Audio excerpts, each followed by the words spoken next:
Bienvenue dans ce nouveau décryptage. Alors aujourd'hui, on va faire un truc un peu spécial. On va enfiler à la fois la blouse de l'agronome et le costume de l'expert comptable. L'objectif, il est super clair. On veut prendre des opérations agricoles sur le terrain, des choses qui ont souvent l'air un peu aléatoires, et les transformer en données financières pures, structurées et surtout mesurables. C'est parti. Alors on plonge direct dans le vif du sujet. Imaginez qu'on ait un capital de départ. Est-ce qu'il vaut mieux le laisser dormir bien au chaud et en sécurité sur un compte épargne classique, ou bien est-ce qu'on l'investit dans la terre ? Eh bien, au Burkina Faso, la réponse à cette question centrale repose sur des mathématiques absolument implacables. On va regarder ça de près. Première partie, le contexte du marché de la tomate et son véritable potentiel. Pour bien comprendre, prenons un petit repère. On sait qu'en aviculture, un cycle standard de 42 jours pour, disons, 500 poulets, ça va générer un bénéfice net bien connu d'environ 90 000 francs CFA, ce qui fait à peu près 150 $ américains. Gardez ce chiffre en tête, c'est vraiment la base pour tout agri-entrepreneur. Ça nous sert de point de comparaison direct pour évaluer si la tomate vaut vraiment le coup. Deuxième point, la maîtrise de la pépinière ou comment on incube concrètement son capital.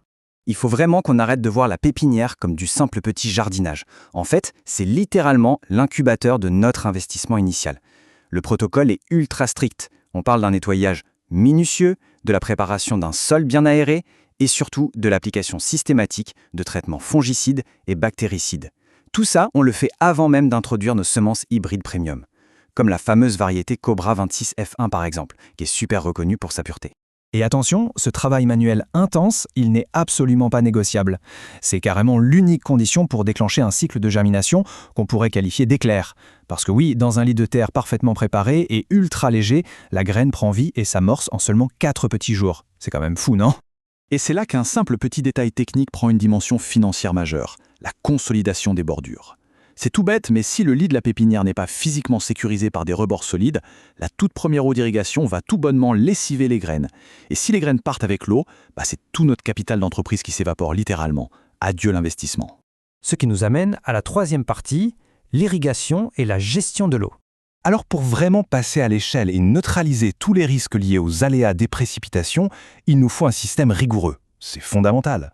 Si on garde les données du Niger, on voit qu'équiper 500 mètres carrés, ça coûte 167 000 francs CFA. C'est environ 278 $ américains. On parle ici de forage, d'une motopompe, d'un réseau californien. Bref, c'est vraiment une dépense d'investissement incontournable si on veut sécuriser sa production.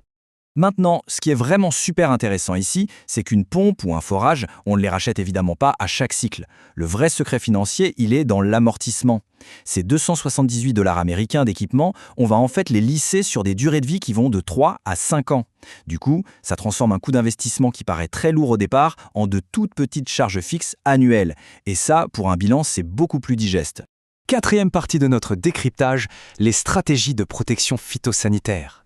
Quand on fait face à des menaces bien réelles, comme les araignées rouges, ou des insectes vecteurs comme la mouche blanche, la règle d'or, ce n'est surtout pas de réagir après coup, c'est d'anticiper. Et on fait ça avec des tactiques très objectives. On fait une rotation systématique des parcelles, on applique des biopesticides de façon préventive et, par-dessus tout, on gère le timing de nos semis avec une précision d'horloger. Pourquoi le timing ? Eh bien parce que le risque financier le plus grave, ce n'est pas toujours le climat. Parfois, c'est la surproduction.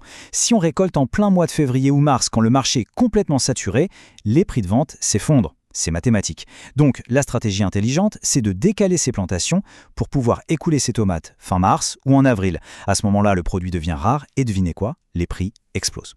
Allez, on passe à la cinquième partie, les coûts et les charges opérationnelles. Alors là, les chiffres précis de la région de Maradi nous révèlent un truc énorme. La main-d'œuvre, à elle seule, engloutit 40% du budget opérationnel. Tout ce travail manuel pour l'irrigation, le sarclage, la récolte, ça coûte beaucoup plus cher que l'achat des engrais ou des semences. Donc si on veut optimiser ses finances, ça passe obligatoirement par une gestion ultra rigoureuse des ressources humaines. Il n'y a pas le choix. Et enfin, sixième et dernière partie, celle qu'on attend tous, la rentabilité et les marges nettes. L'outil ultime pour mesurer tout ce qu'on vient de voir, c'est ce qu'on appelle le ratio bénéfice-coût, le fameux RBC. C'est un indicateur implacable. En gros, il nous dit exactement combien de richesse est générée pour chaque franc CFA ou chaque dollar qu'on injecte dans le processus de production. Et ce qui est bluffant, c'est qu'au Burkina Faso, les exploitations de type C3, c'est-à-dire les plus avancées techniquement, elles atteignent un ratio hallucinant de 7,9. Pour vous donner une idée concrète, pour $1 dépensé, le système en recrache quasiment 8. L'effet de levier est juste immense.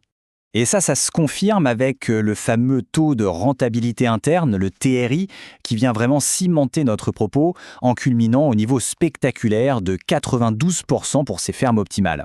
C'est littéralement la preuve mathématique absolue qu'une production d'automates super bien pilotée, ça pulvérise n'importe quel taux d'intérêt d'une épargne bancaire classique.